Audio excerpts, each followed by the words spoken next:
The name's Durley. Just Durley. I've seen a lot in my days as a private eye, but nothing quite like this case. It all started with a man they called Jesus, born in Bethlehem, raised in Nazareth. Seemed ordinary enough at first. But then the reports started coming in. Miracles, they said. Water into wine. Walking on water. Feeding thousands with just a few loaves and fish. I dug deeper. Found out he was preaching a message of love, forgiveness, and redemption. Radical stuff in those days. He called himself the Son of God. Bold claim.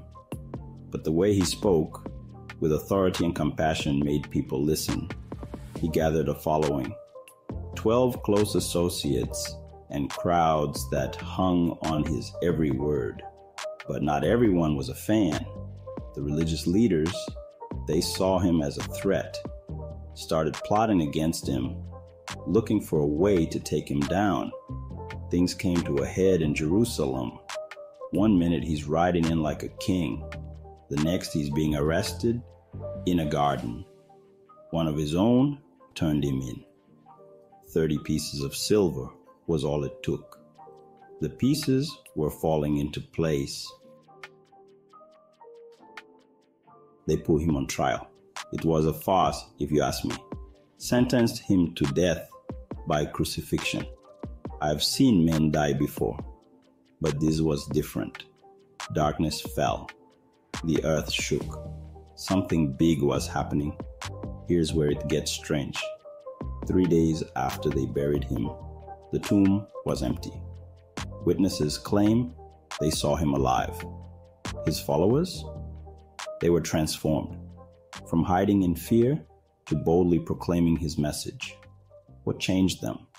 They said he appeared to them, ate with them, spoke to them, then ascended to heaven, promising to return.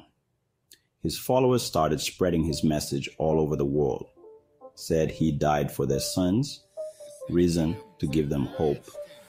2,000 years later, and people are still talking about him, still following his teachings, still claiming he changes lives. Was it all true? Yes. And one thing's for sure, this Jesus, he changed everything. The case of Jesus of Nazareth, it's not one I'll ever close.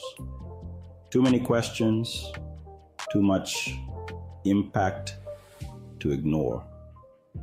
In this city of shadows and sin, his light still shines. And that, my friends, is the greatest mystery of all.